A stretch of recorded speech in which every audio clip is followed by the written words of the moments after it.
Hi, my name is Megan. I work with Atlantis Games and Comics. I work with the convention crew. My job is to vend at conventions for Atlantis. My job doesn't really exist right now. Conventions are totally canceled. It's kind of given me this opportunity to learn video editing. I hope you guys are enjoying that content. I'm sorry that it's real bad. Yeah, but in like a good way, right? I think so. I don't know. Okay, so first I'm going to talk about some of Japanime's games. So this is Tanto Cuore. It is 2 to 4 players, ages 13 plus because it is a little bit on the mature side, and it plays for about 45 minutes. You are the master of a mansion, and you are trying to assemble the best staff of maids to service your mansion. Now, I mean, say what you will, like this, this artwork, yeah, it's a little bit fan servicey and everything, sure, but it's such a fun game. It's very cheeky, very cute. You're gonna make a lot of puns. The conversation's gonna be really interesting when you play. I wouldn't really recommend playing this one with your kids. Also, Tanto Cuore has 5 different base games. Oh. You've got Oktoberfest, which is gonna add a beer garden. Then you have Vacation, going on vacation, y'all. Expanding the house, that one is just a base expansion. And then the latest is Winter Romance. This adds butlers, so you got boys and girls now. This is Tanto Cuore, check it out. So this is Heart of Crown, another Japanime game. It is 2 to 4 players, plays for 30 to 60 minutes, and the ages are 12 plus. The king of this fantasy kingdom has died. He never named an heir to his throne, but he has 7 daughters, and one of those girls is going to be the queen of all the land. And you, as a kingdom influencer, want it to be the princess that you back. In the first half of the game, your goal is to build up your territory, to attract a princess to your territory. You can then change your goal and start getting it to increase your princess's influence. Each princess in the game plays differently. Some are going to play better for if you are like a new player. Other ones have static effects. They might improve your overall like military.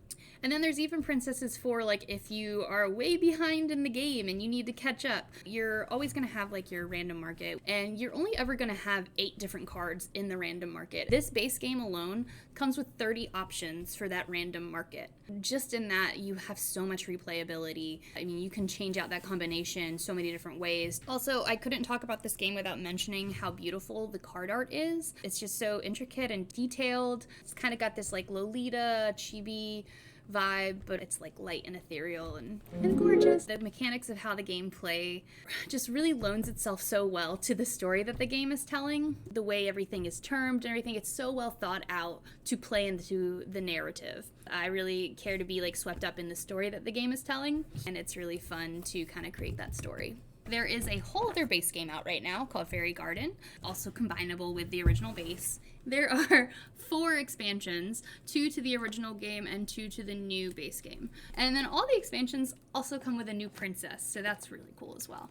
Sticking on the deck building game theme, this should just be Megan's deck building game recommendations. I swear there's other kind of games, just momentarily. I can't talk about deck builders and not talk about Scott Pilgrim's precious little card game. This is a Renegade game. It is 1 to 4 players. It's about 45 to 60 minutes, and it's 13 plus. I love Scott Pilgrim. I love the comics. I love the movie. Edgar Wright is the GOAT. Your goal is to get your life together. Very relevant to everyone forever. And you do that by gaining power-up points. Power-ups can be things that are like getting a job, building a shrine to some boy, whatever you're into. You're going to play as one of 6 main characters. They all have a unique starting deck, and also they all have different in-game currencies, and certain characters are going to work better with ones that make sense to their character. The deadweight card in this game is drama. Certain characters actually work really well with drama, and certain characters do not. Scott, he's a very dramatic boy. He actually works a lot better if you have some drama in there. In every game, you're going to pick one of the evil X's. The evil X is going to kind of set the tone for the game. It's going to set what the point goal is for that game. However, you don't have to beat the evil X to beat the game. And in fact, beating the evil X doesn't necessarily win you the game. You can get your life together without even dealing with your X drama. which I think is honestly just really good life advice. All the cards in the game are double-sided. And that's because there are 2 phases to acquisition to every turn. You can choose to take on a combat challenge, and you do that with the other side of your cards. Every character actually has different combos that they can pull off. In the end of the game, you get to compose the story of how you got your life together. I highly recommend this game. If you're a big fan of Scott Pilgrim, definitely check it out. Next, I have FlipShips, which is another Renegade title, and it's not a deck building game. This is a 1 to 4 player game.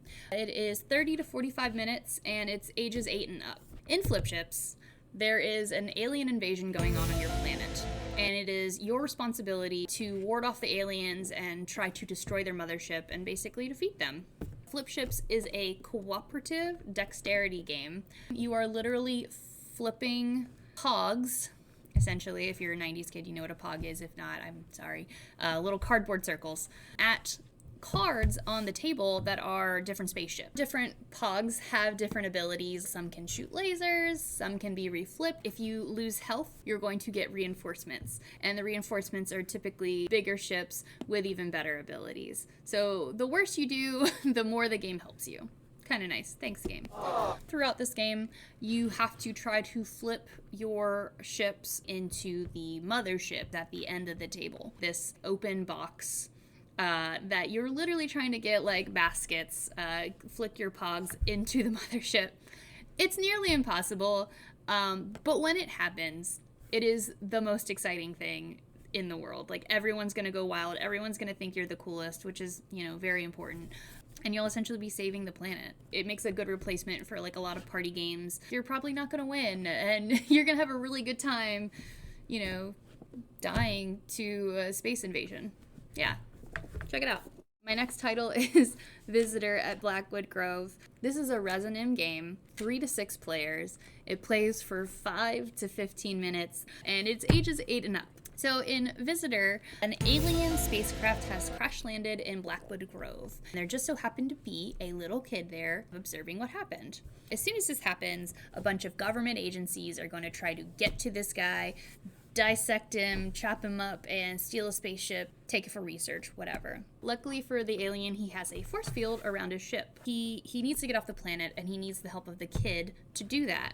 But he can't communicate with the kid because he's an alien and he doesn't speak English.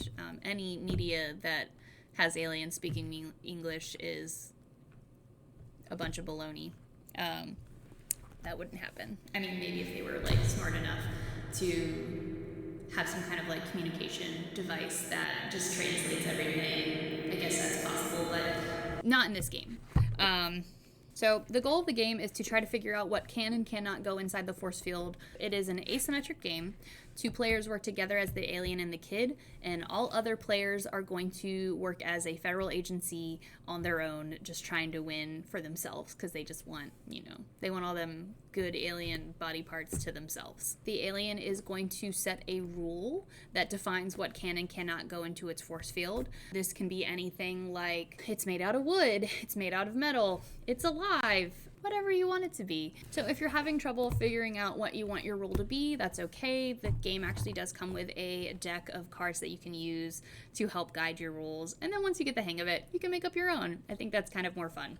The agents and the kid are going to present objects to you in the form of image cards. So the card could have a picture of a broom or a duck or the moon, whatever. It could have a picture of a dragon. Like, it could be literally anything. And you, as the alien, your job is to let those people know if it does or does not pass through your force field. The first person that guesses the rule is the winner of the game.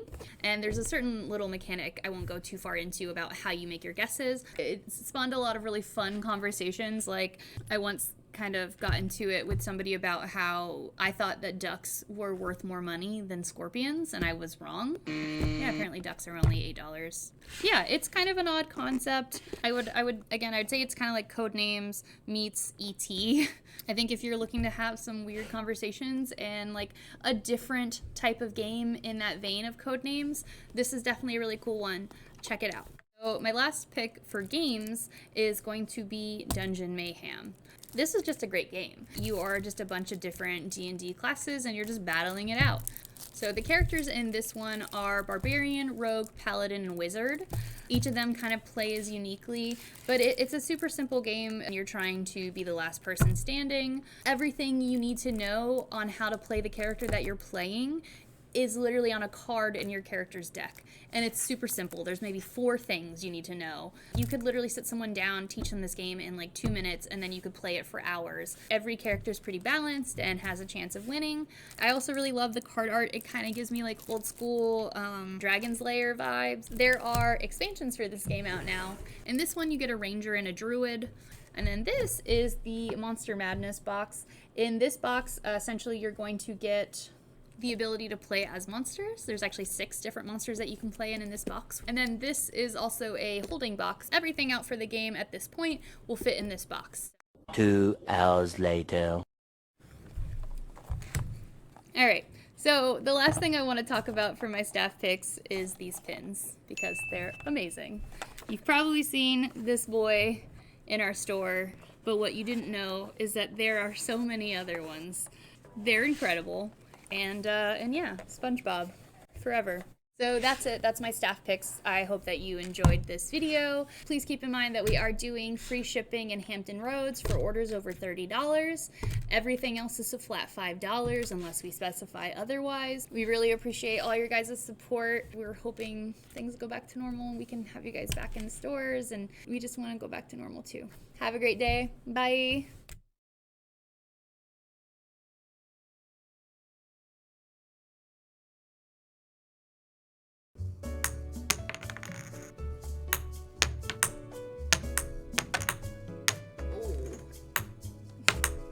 Oh.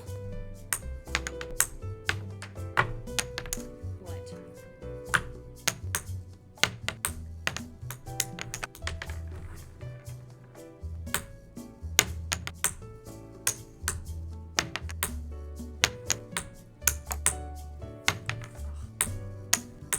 Now I'm just like doing very bad. Oh. Try that one again. I really want to get it.